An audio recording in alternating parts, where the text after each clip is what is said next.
I never thought metal could be so heavy. I'm standing in a hospital corridor, the fluorescent lights making everything look sickly and pale, and my cousin Derek is dangling this old brass key in front of my face like it's a dead rat. The key to Grandma's storage unit. Behind him, my Aunt Carol is already scrolling through her phone, probably calculating her share of whatever's left in Grandma's accounts. My Uncle Mike has his arms crossed, that same look he gets when he's closing a real estate deal. And me? I'm holding this key, feeling its weight, and wondering how a family can fall apart over objects that haven't even been appraised yet. The hospital smell is overwhelming. That specific combination of antiseptic, cafeteria food, and something else I can't quite name. Despair, maybe, or just the accumulated grief of too many goodbyes in sterile rooms. The floor is that industrial tile that's supposed to be comforting, but just makes every footstep echo with finality. I can hear a heart monitor beeping somewhere down the hall, steady and relentless, like a metronome counting down someone's final moments. Derek drops the key into my palm with a little more force than necessary. "She wanted you to have it," he says, but his tone suggests he thinks Grandma made a mistake. "Just old furniture and paintings. Probably worthless. We already checked." I close my fist around the key. It's warm from Derek's hand, and there's a small chip on the bow where it looks like it's been dropped on concrete. The metal is tarnished, not the bright brass it must have been when it was new. Like everything else in Grandma's life, it's been worn down by time and neglect. "When did you check?" I ask, but Carol is already walking toward the elevator, her heels clicking against the tile. Mike follows without a word. Derek shrugs and turns away. None of them answer. None of them even look back at the room where Grandma is lying, tubes and wires keeping her connected to machines that breathe for her, think for her, live for her. I stand there alone in the corridor, holding this key, and I realize this is exactly how it's been for months. Me holding on to things they've already dismissed. Me standing vigil while they walk away. Me hoping for something they've already written off as worthless. But I'm getting ahead of myself. Let me take you back 3 months. Back to when I still believed that blood meant something. 3 months earlier, Phoenix was in the middle of that brutal September heat wave. You know the kind, where the asphalt shimmers and you can literally fry an egg on the sidewalk. I was driving across town to Grandma Eleanor's house in her old Scottsdale neighborhood, the one with the tall palms and Spanish-style homes. The kind of neighborhood where people actually knew their neighbors, where kids still played in the streets at dusk, where Grandma had lived for 43 years and knew everyone by name. She'd been living alone since Grandpa died, and lately, the calls from her neighbors had been getting more frequent. Eleanor forgot to turn off the stove again. Eleanor wandered outside at 2 a.m. Eleanor couldn't remember which day it was. Each call felt like a little wound, a small reminder that time was stealing her from us in pieces.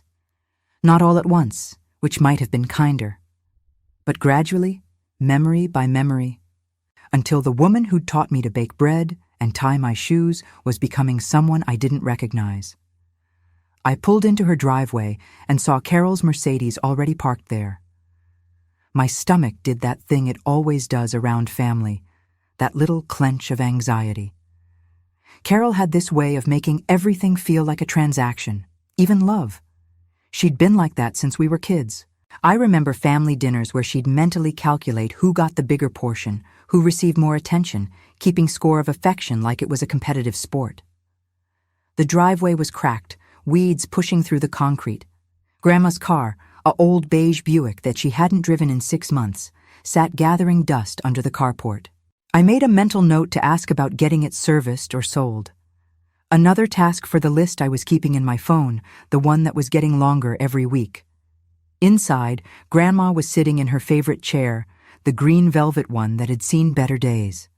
The fabric was worn thin on the arms where generations of hands had rested. I could see the stuffing poking through in one corner. She looked smaller than I remembered, like she was shrinking into herself. Her hair, which she'd always kept perfectly styled, was flat on one side like she'd been sleeping. She was wearing her bathrobe at 2 p.m, and there was a stain on the front that looked like coffee. Carol was perched on the ottoman, papers spread across the coffee table. She'd dressed for this visit like it was a business meeting. Tailored blazer, statement necklace, her hair pulled back in that severe bun she wore when she meant business. The papers were arranged in neat stacks, organized with colored tabs. She'd come prepared. "Oh, there you are," Carol said without looking up. "We're just getting Mother's affairs in order. Nothing for you to worry about." That should have been my first clue. Nothing for you to worry about. Translation: we're handling things, and you don't need to know the details. The same thing she'd said when Grandpa died and they'd rushed through the estate settlement. The same thing she'd said when they'd convinced Grandma to refinance her mortgage at 78 years old. Always handling things. Always protecting me from the messy details. Grandma looked at me with those watery blue eyes, and for a second, I saw recognition flicker. A smile started to form, genuine and warm, the same smile I'd seen 1,000 times growing up. "Is it Tuesday?" she asked. "It's Thursday, Grandma," I said, kneeling beside her chair. Her hands were cold when I took them, the skin papery thin, spotted with age. I could feel the bones beneath, delicate as bird wings. When had she gotten so fragile? When had I stopped noticing? "Oh." She looked confused, then smiled. "Did you bring the cookies?" The cookies. She was thinking of Sunday visits from 20 years ago, when I'd come over after church with a tin of snickerdoodles from the bakery she loved. The bakery that had closed in 2015. The routine we hadn't followed since I was in college. But in her mind, it was still happening, still real, still part of the continuous present where past and now blurred together. I hadn't. I felt like I'd failed some test I didn't know I was taking. "Next time, Grandma," I said, squeezing her hands gently. "I promise." She nodded, already forgetting the question, her attention drifting to the window where afternoon light filtered through the dusty blinds. Carol stood up, gathering her papers with practiced efficiency. "I've been talking to Mother about some legal arrangements. You know, to make things easier when she needs more care. Mike and Derek agree it's the right move." "What kind of arrangements?" I asked, that knot in my stomach pulling tighter. I stood up trying to see what was on the papers, but Carol had already tucked them into a leather portfolio. "Power of attorney," Carol said smoothly. "Mother wants the family to be able to help her with decisions, medical, financial, the works. It's completely standard for someone in her condition. The elder care attorney recommended it." "What elder care attorney? When did this happen?" My voice came out sharper than I'd intended. Carol's smile was patient, condescending. "Last week, I took Mother to a consultation. You were busy with work, remember? You said you couldn't make it." I had said that. There had been a client presentation, something I couldn't reschedule. Carol had texted me about a doctor's appointment, said she'd handle it. She hadn't mentioned an attorney. She hadn't said anything about legal documents. I looked at Grandma, who was staring at the wall, humming something under her breath. A hymn, maybe. Something from church. "Does she understand what she's signing?" Carol's smile didn't reach her eyes. "Of course she does. We've explained it thoroughly. Right, Mother?" Grandma looked up, startled, pulled from whatever memory she'd been visiting. "What's that, dear?" "The papers," Carol prompted. "The ones we talked about." "Oh, yes. The papers." Grandma nodded, but I could tell she had no idea what papers Carol meant. She was just agreeing, the way she'd learned to agree to everything, because disagreeing meant admitting she was confused, and admitting confusion meant admitting she was losing herself. That's when I should have fought harder. But I told myself it was fine. Family unity, right? We were all looking out for Grandma's best interests. We were doing the right thing. I mean, Carol was her daughter, Mike was her son. They wouldn't hurt her. They wouldn't take advantage. God, was I naive. Carol left shortly after, taking her leather portfolio and her neat stacks of papers. I stayed, helping Grandma eat dinner. Soup from a can, crackers, some applesauce. She ate slowly, methodically, like she had to remember how each step worked. I watched her struggle with the spoon, her hand shaking slightly, and I felt something crack inside my chest. "Grandma," I said, "do you know what you signed today?" She looked at me, confusion clouding her eyes. "Did I sign something?" "Carol said you signed some papers about letting the family help with your finances." "Oh." She stirred her soup. "Carol's so smart, she knows about these things. But do you understand what it means?" "It means they'll help me." She said it simply, trustingly. "I can't remember things anymore. The bills, the accounts. It's all so confusing now. They said they'd help." I wanted to argue. I wanted to grab those papers and tear them up. But what could I say? That I didn't trust Carol? That I thought my own aunt would steal from her mother? It sounded crazy, even in my own head. So I just squeezed Grandma's hand and told her it would be okay. Another promise I had no way of keeping. Over the next few weeks, I threw myself into helping with Grandma. I rearranged my entire work schedule at the marketing firm where I'd been climbing the ladder for 5 years. I started taking her to doctor's appointments, sitting with her during the long afternoons when her confusion got worse, making sure she ate actual meals instead of just crackers and juice. My boyfriend at the time, Jason, he started making comments. We'd been together for 2 years, talking about moving in together, maybe getting engaged. He worked in tech, had a startup that was just starting to get traction. His life was all about growth, expansion, the future. Mine was becoming about managing decline. "You're always at your grandmother's," he said one night when I canceled our dinner plans for the 3rd time that week. "What about us? What about your career?" We were standing in my apartment kitchen, him holding a bottle of wine he'd brought for a dinner I'd forgotten to prepare. He looked hurt, frustrated, like I was choosing Grandma over him deliberately, maliciously. I told him he didn't understand. Family came first. I had responsibilities. "I understand responsibility," he said, "but you have other family. Your aunt, your uncle. Why is this all on you?" I didn't have a good answer. Because they were handling the finances? Because I felt guilty? Because Grandma's face lit up when she saw me in a way it didn't for anyone else, even when she couldn't remember my name. "It's temporary," I told him. "Once we get her settled, once her condition stabilizes, I'll get my life back." He looked at me with something like pity. "Her condition doesn't stabilize. You know that, right? This is only going to get worse." He left 2 months later, said I was choosing everyone else over him. Maybe he was right. I don't know. I was too tired to care. I remember the night he moved his things out, watching him pack his books and his favorite mug and the framed photo of us from a trip to San Diego. I felt something, but I couldn't name it.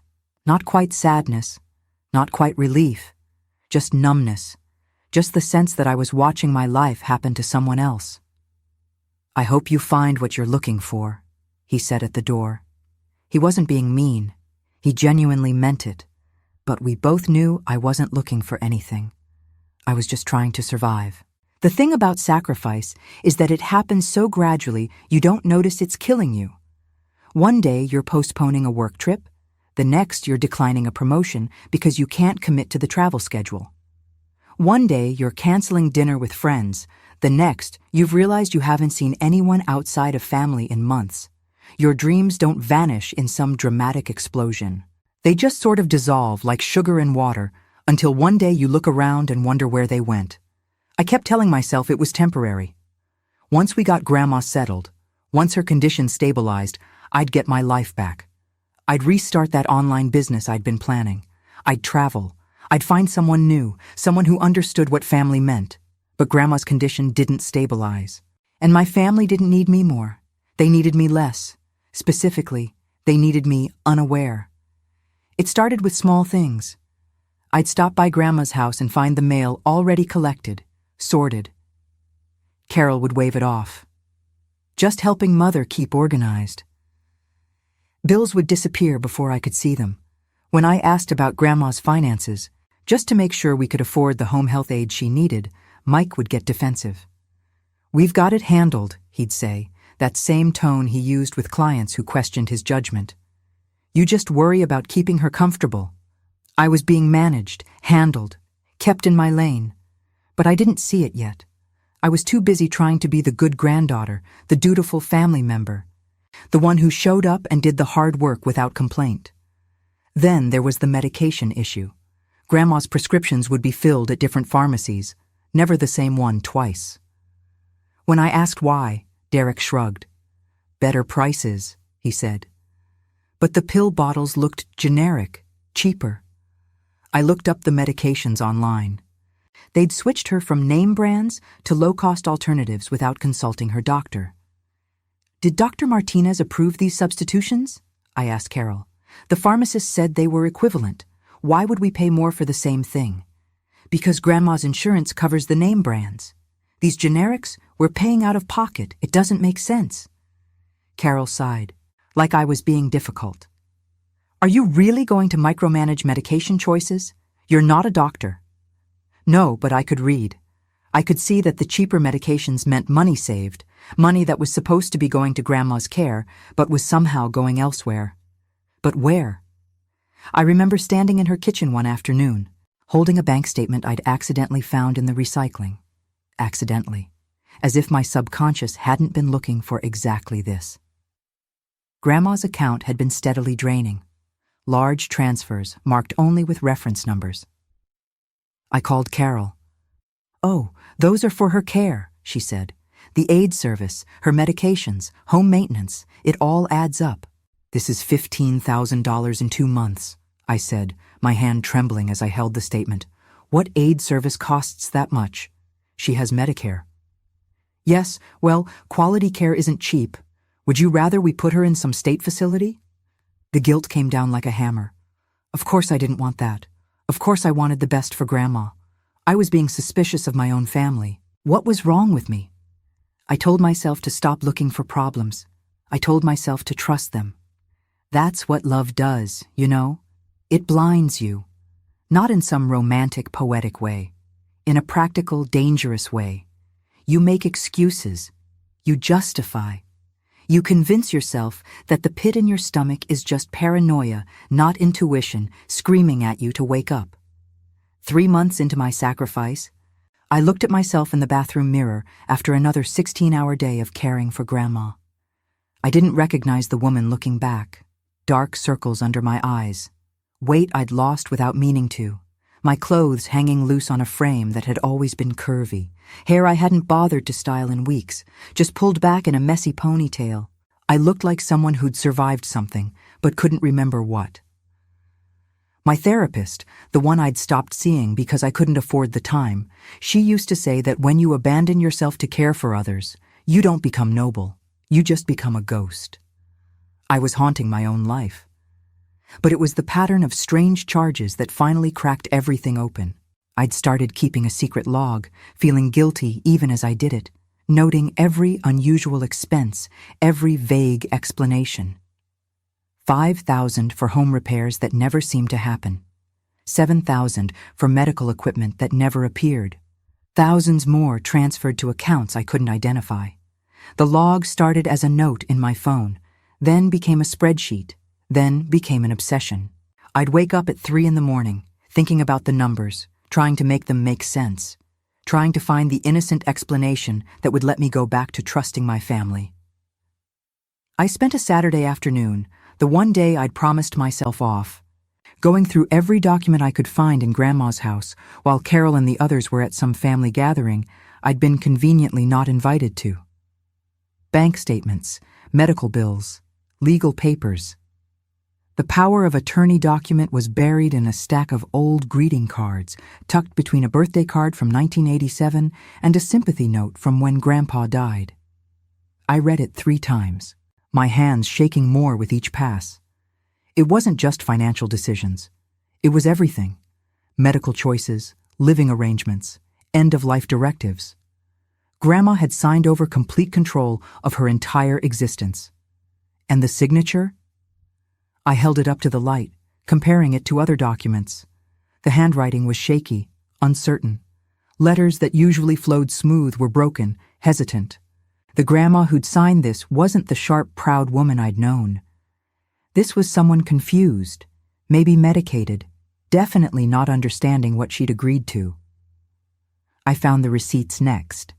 Charges to Grandma's credit cards at luxury stores, restaurants she'd never been to, a vacation rental in Sedona. Carol had stayed at a spa resort for a week in October. Mike had bought a new golf cart. Derek had charged airplane tickets to Hawaii. They'd been using her money like their personal bank account, and they'd made sure she was legally powerless to stop them.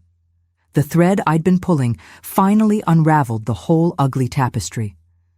I sat on Grandma's floor, surrounded by papers, and I felt everything inside me shift. It was like one of those optical illusions where you're looking at a vase, and suddenly you see two faces. I'd been looking at a family taking care of their mother, and suddenly I saw predators circling prey. I called Carol that night, sat in my car in Grandma's driveway, hands gripping the steering wheel so hard my knuckles went white, and dialed her number. My voice was surprisingly steady despite the rage burning in my chest. "I found the papers," I said. "I found the receipts." Long silence. I could hear her breathing, could almost feel her calculating her response. Then, "I don't know what you think you found, but everything we've done is legal. Mother signed over her power of attorney willingly." She didn't understand what she was signing. "That's your opinion. The state says otherwise. We have documentation from her doctor confirming her capacity at the time of signing." "Which doctor? The one you took her to? The one I'd never heard of?" Another pause. "You're upset. I understand. Caregiving is stressful. Maybe you need to step back, take some time for yourself." There it was, the gaslighting, smooth as silk. "You're stressed. You're tired. You're not seeing things clearly. Trust us. We know better." That's when I knew. They weren't just stealing from Grandma. They were setting up to push me out completely, to eliminate the one person who might challenge them. I hung up. Sat there in my apartment, surrounded by the life I'd neglected. Bills I'd let pile up. Emails from my boss asking if I was still committed to my job. A text from my mother, Carol's sister, asking why I was causing drama. The message from my mother hurt the most. We'd never been particularly close, but I'd thought she'd at least listen. Instead, she'd already chosen sides. Already decided I was the problem. The mirror moment came the next morning. I was getting ready for another day at Grandma's, putting on the same rotation of comfortable clothes I'd worn for months. Yoga pants and an oversized sweater, clothes that prioritized function over form, that said I'd given up on being seen as anything other than a caregiver.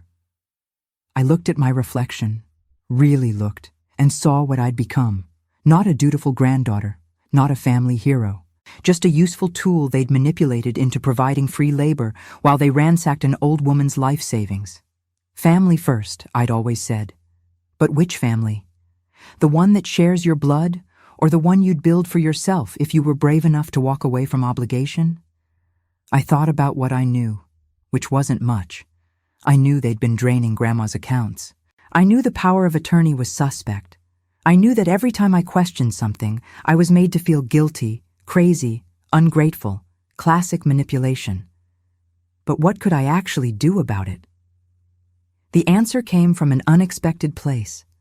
I'd started attending a non-denominational faith community group on Sunday evenings, mostly because I needed somewhere to go where no one knew about my family drama. The counselor who led the group, a woman named Sarah with kind eyes and a firm handshake, she pulled me aside after one particularly emotional session where I'd broken down talking about feeling trapped. "You need to hear something," Sarah said, "and I need you to really hear it, not just listen.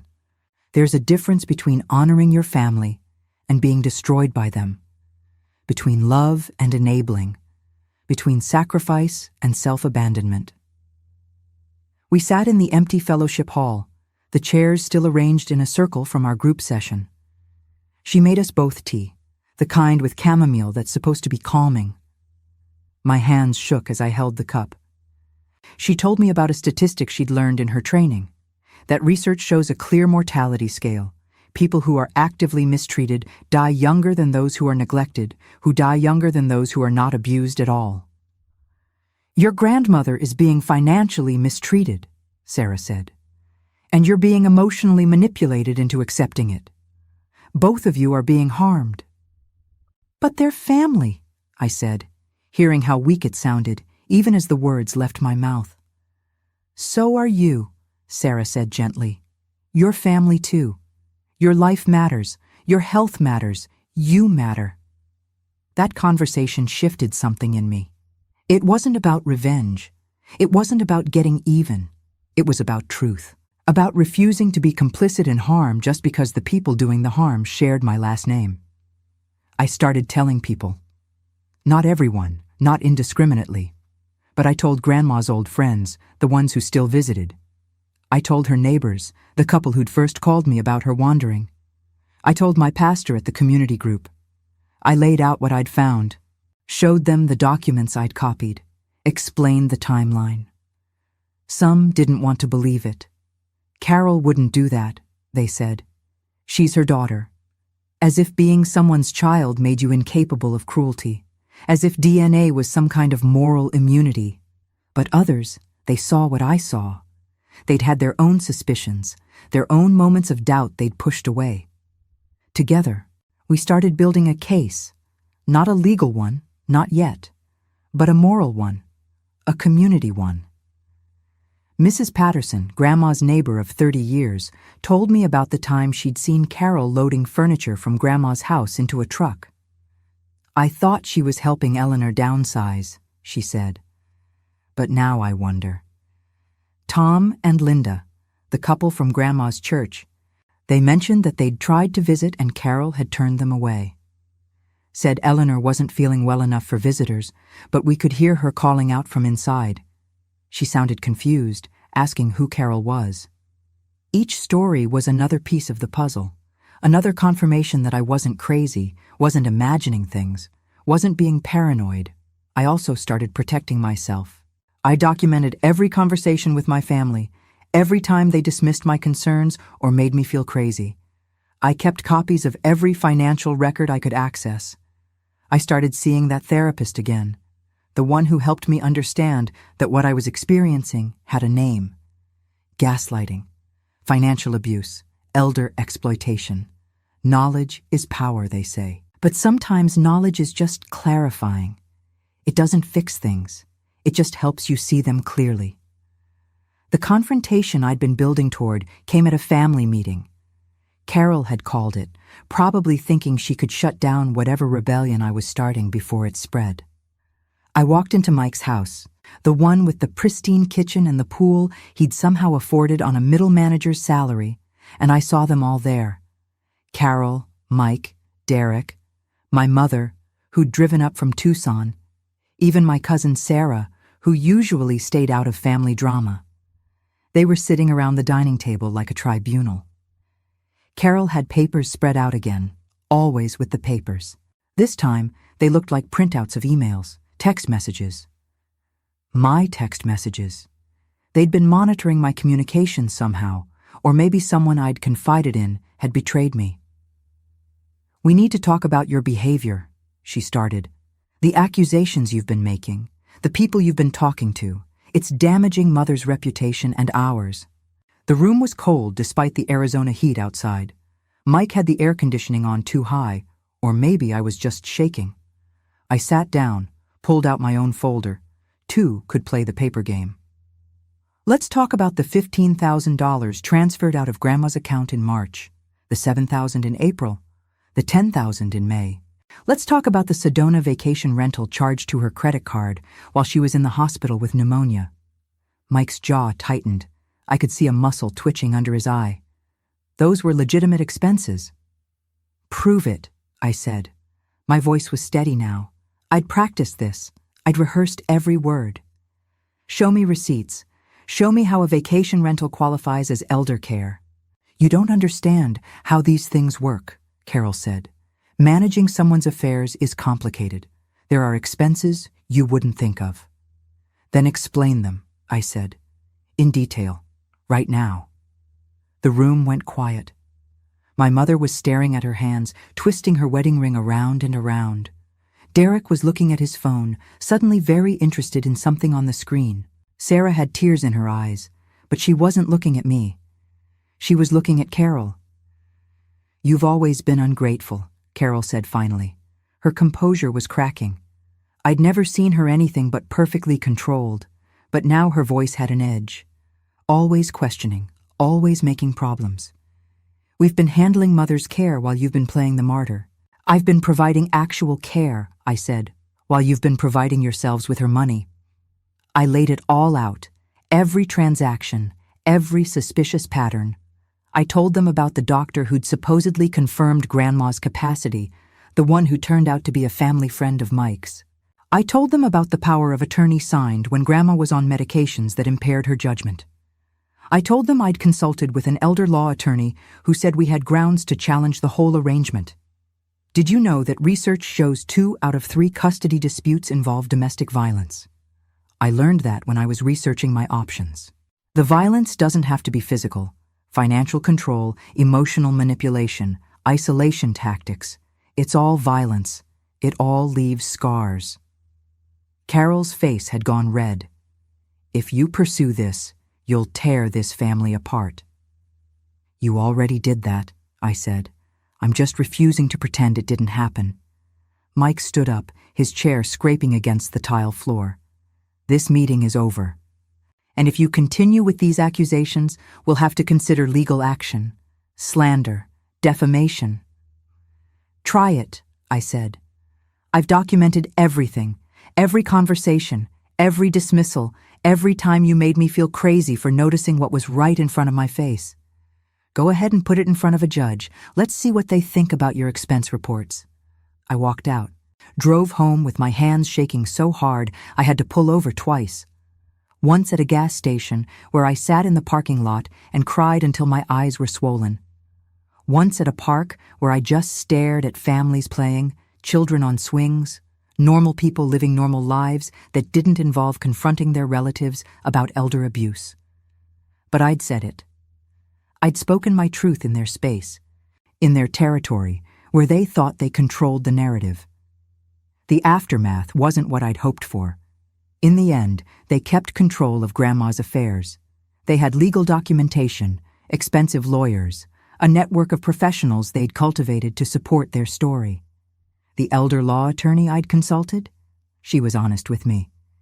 "You might win eventually," she said, "but it'll cost you years and tens of thousands in legal fees, and your grandmother might not live to see the outcome." We were sitting in her office, a small space with law books lining the walls and a view of a parking lot. She was kind, in her 50s, the kind of attorney who'd probably chosen elder law because she actually cared. But caring doesn't change the legal realities. "They have power of attorney," she explained, "signed before a notary with a doctor's statement of capacity. Even if we prove the doctor was biased, even if we prove your grandmother didn't fully understand, the burden of proof is on us. And in the meantime, they'll continue to control her assets, potentially drain them further. By the time we win, if we win, there might be nothing left to protect." So they won. Legally, financially, they kept the money, the control, the power. But here's what they didn't get. They didn't get my silence.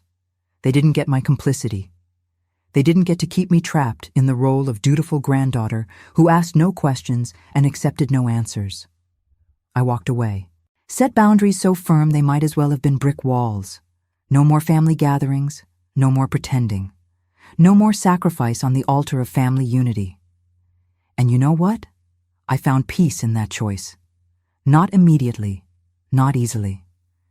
But gradually, like sun breaking through clouds, I found it. Do you think that was fair? Tell me in the comments. What would you have done in my place? Would you have fought longer, harder? Would you have walked away sooner? I genuinely want to know, because sometimes I still wonder if I did the right thing. The rebirth didn't happen overnight. It wasn't some dramatic transformation where I woke up one day and everything was better. It was small steps, daily choices to prioritize my own health for the first time in years. I started with my body, joined a gym, not one of those intense CrossFit places, but a local wellness center where people actually smiled at each other. Started eating meals that weren't grabbed between appointments. Went to the doctor for the checkup I'd been postponing for 18 months. Turned out all that stress had done a number on my blood pressure. Who knew that sacrifice had physical costs you could measure? The doctor, a woman about my age with kind eyes, asked me about my stress levels. I told her everything. She didn't seem surprised. "Your body keeps score," she said. "Even when you try to ignore what's happening, your body knows." She put me on medication for the blood pressure, recommended therapy, suggested I start practicing mindfulness. I left her office with a handful of prescriptions and a feeling that someone had finally seen me, really seen what I'd been going through. I transformed my apartment too. Threw out the piles of paper I'd been hoarding, the medical records and financial documents I'd been obsessing over. Painted the walls a color I actually liked instead of the landlord's beige. A soft blue-gray that reminded me of the ocean. Bought plants. Actual living things I was responsible for that wouldn't manipulate me or drain my bank account. There's something healing about caring for something that doesn't demand more than you can give. Plants need water, light, maybe some fertilizer. They don't need your soul. They don't require you to abandon yourself. They just grow, quietly, steadily, responding to basic care with green leaves and sometimes flowers. Started therapy again, this time twice a week. Worked through the guilt, the anger, the grief. Because that's what it was, grief. Mourning the family I'd thought I had, accepting the one I actually did. My therapist, Dr. Reynolds, specialized in family trauma. She helped me understand that what I'd experienced wasn't unique. That families can be systems of abuse just like any other institution. That loving someone doesn't obligate you to accept harm. "You keep saying you feel guilty for walking away," she said during one session. "But guilt requires wrongdoing. What did you do wrong?" I couldn't answer, because logically I hadn't done anything wrong. But emotionally, I felt like I'd abandoned Grandma, failed her, let the bad guys win.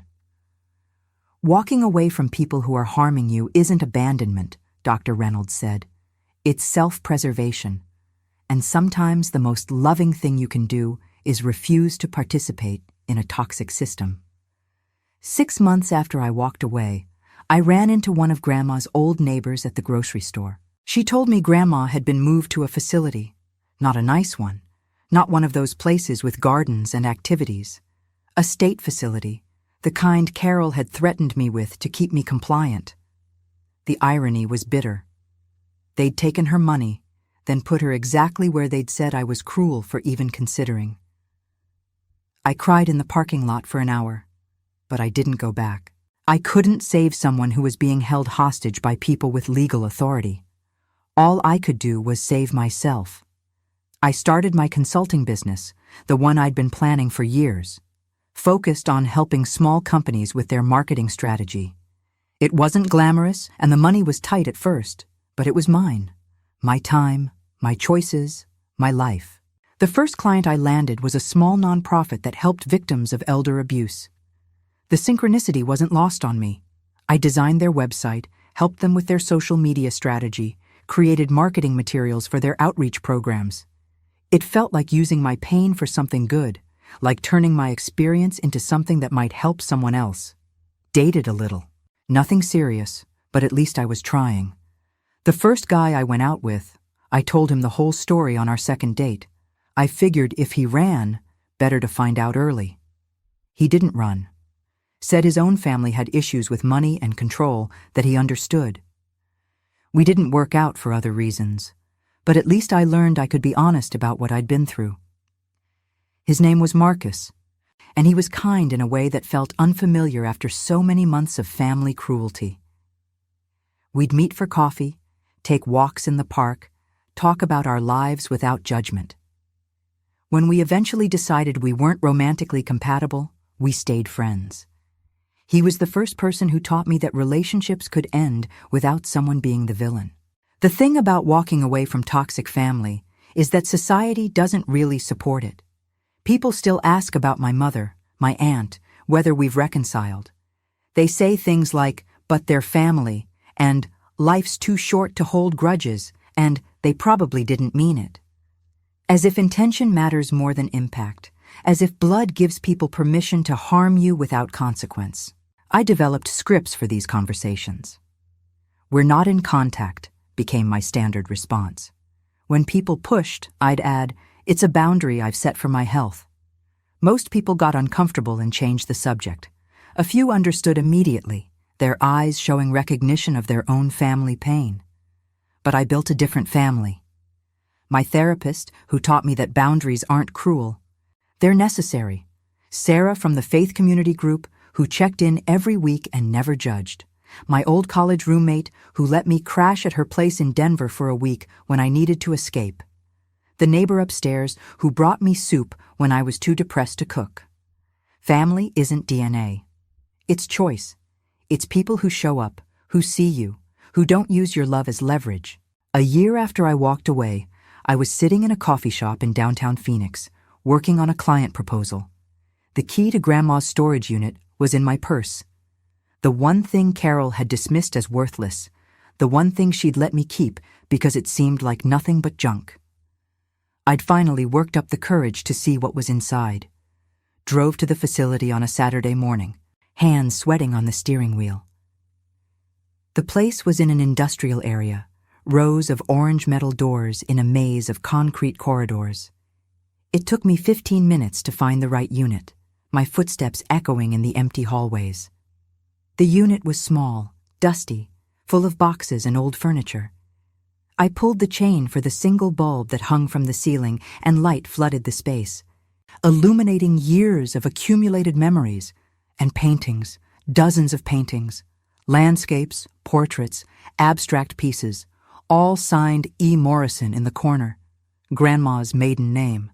She'd been an artist before she married Grandpa, before she had kids, before her life became about supporting everyone else's dreams. I stood there among the canvases, seeing my grandmother in a completely new way. These weren't the paintings of an amateur. These were skilled, passionate, technically accomplished works, landscapes of the Sonoran Desert in colors that captured the impossible beauty of the light, portraits with emotional depth that suggested real understanding of the human face, abstract pieces that spoke of inner turmoil, joy, complexity. I'd never known. She'd never mentioned it. But here was the evidence, canvas after canvas of a creative life she'd lived before she became just mother and grandma. I found a box of photographs too. A younger grandma in paint-stained overalls, standing in front of an easel. Grandma at gallery openings, glass of wine in hand, surrounded by people admiring her work. Newspaper clippings from the 1960s, reviews of her exhibitions. Eleanor Morrison brings fresh perspective to Southwest landscape painting. Local artist explores the intersection of tradition and innovation. She'd had a whole life I knew nothing about. A life she'd apparently set aside when she got married, when she had children, when being an artist became impractical. I thought about all the times I'd seen her staring out windows, humming to herself. Was she remembering this? Missing it? Mourning the self she'd put away in a storage unit? I took photos, researched the signatures, reached out to a few galleries, and that's when the auction house called. Turned out Grandma had studied under a semi-famous artist in the 1960s. Her work had value. Not millions, but enough. Enough to pay off my debts. Enough to fund my business properly. Enough to prove that sometimes the things family dismisses as worthless are actually treasures. The auction house specialist was excited, explaining about the renewed interest in mid-century Southwest artists, especially women who'd been overlooked. "Your grandmother was part of an important movement," she said. "These pieces are exactly what collectors are looking for right now." Carol called me after she found out, demanded I split the proceeds, said it was family money that Grandma would have wanted us all to share. "Like you shared her savings?" I asked. "Like you shared the vacation rentals and the luxury purchases?" "That was different. That was care expenses." "This is different too," I said. "This is the one thing Grandma chose to give me. The one thing you thought was worthless. And I'm keeping it." I hung up on her. Didn't even feel guilty about it. The sale of Grandma's paintings brought in $47,000. Not life-changing money, but life-improving money. I paid off my credit cards, invested in my business, put some aside for the future. But more than the money, I kept one painting, my favorite. A landscape of the desert at sunset, all oranges and purples and impossible pinks. I hung it in my apartment where I could see it every day. It reminds me that people are more than the roles they play, that Grandma was an artist before she was a wife, a mother, a victim, that I'm more than a granddaughter, more than a former caregiver, more than someone who walked away from family. We're all more than the stories other people write for us. Before I end my story, I want to share something important I learned through all of this. Something that might help you or someone you love. Emotional abuse leaves marks you can't see, but that doesn't make them less real. The health impacts of prolonged stress, manipulation, and gaslighting are severe and measurable. When I finally got honest with my doctor about what I'd been experiencing, she ran tests that showed elevated cortisol levels, inflammation markers that indicated chronic stress, and blood pressure that put me at risk for heart disease. I was 34 years old and my body was aging like I was 50. The thing they don't tell you about emotional abuse is that it rewires your brain, literally. Studies show that prolonged exposure to manipulation and gaslighting can impair your ability to trust your own perceptions. It damages your decision-making capabilities. It makes you physically ill in ways that can take years to heal. Financial abuse, which is what my family perpetrated against Grandma, is one of the most common forms of elder abuse and one of the hardest to prosecute. Why? Because the abusers are often family members with legal authority. Because victims are often cognitively impaired and can't testify clearly. Because our legal system is set up to trust family members by default. If you're in a similar situation, here's what I wish someone had told me. Document everything. Every conversation, every suspicious transaction, every time someone makes you feel crazy for noticing what's wrong. Keep copies in multiple places. Tell people outside the family what's happening. Don't isolate yourself, because that's what they want. Know that walking away is a valid choice. You're not abandoning your loved one if you can't fix a situation that's being enabled by legal systems and family dynamics too powerful to fight alone. Sometimes the only person you can save is yourself. And that's not selfish. That's survival. Recognize the warning signs early. If someone is pushing for power of attorney when your loved one is medicated or confused, that's a red flag. If family members start isolating the vulnerable person, controlling information, or dismissing your concerns as dramatic or ungrateful, pay attention. Trust your instincts. That pit in your stomach isn't paranoia. It's your body telling you something's wrong. And understand that healing takes time. The trauma doesn't end when you remove yourself from the situation.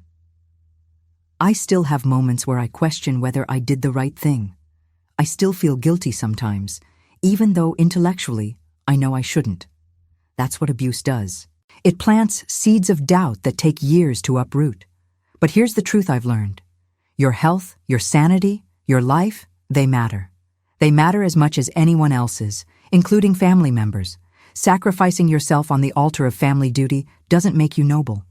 It just makes you a casualty. If my story resonates with you, if you see yourself in any part of it, please know you're not alone. There are resources, support groups, therapists who specialize in family trauma and financial abuse. You don't have to figure this out by yourself. And if you know someone going through this, believe them. Don't tell them to forgive and forget. Don't remind them that family is forever. Just listen. Just witness. Just be the person who doesn't make them feel crazy for seeing what's right in front of them. 2 years later, I got a call from the state facility. Grandma had passed away peacefully in her sleep. I wasn't notified by family. They didn't think to call me. The facility found my name in her old records, listed as an emergency contact from before the power of attorney was signed. I went to the funeral, sat in the back.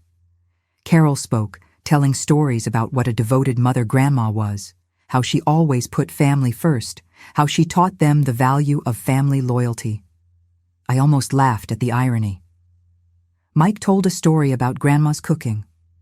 Derek read a poem that felt generic, like he'd found it on the internet. No one mentioned her art. No one talked about the woman who'd painted the desert in colors that didn't exist in nature, but somehow captured the truth of the landscape. No one acknowledged the life she'd lived before she became their mother, their meal ticket, their victim.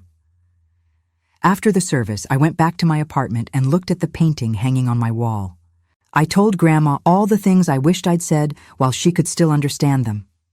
I thanked her for being more than they saw. I apologized for not fighting harder, even though I knew I'd fought as hard as I could. I promised to remember her as an artist, not just as someone who got lost in her own mind while her children stole her dignity. And then I went back to living my life. The one I'd built from scratch. The one that was mine. Thank you for staying with me until the end. I know this was heavy. I know it might have brought up stuff for you. But I think these stories need to be told. The ones that don't have fairy tale endings. The ones where justice doesn't come in the form we want. The ones where walking away is the victory. Where are you listening from? What time is it where you are? I picture you out there, maybe in your car during lunch break or at home after a long day. Maybe you're drinking coffee or folding laundry or just trying to make sense of your own family dynamics. If this story connected with you, if you felt seen or heard or less alone, hit that like button. It helps more people find these stories. It helps break the silence around family abuse and financial exploitation. And tell me in the comments, what would you have done in my place? Would you have fought longer? Would you have walked away sooner? Have you dealt with something similar? Your story matters too. I read every comment, I promise. And don't forget to subscribe for more stories that shine light on the truths we're not supposed to talk about. The messy, complicated, painful realities of family dynamics and personal survival. Before you go, check out these 2 videos. One is about recognizing financial abuse in family relationships. The other is about building boundaries with toxic relatives. Both might give you tools you didn't know you needed. Until the next story, take care of your heart. Not just the organ in your chest, but the part of you that knows truth from lies, that whispers warnings when something's wrong, that deserves protection even when the threat comes from family. You're allowed to choose yourself. You're allowed to walk away. You're allowed to find peace, even if justice never comes. Take care out there.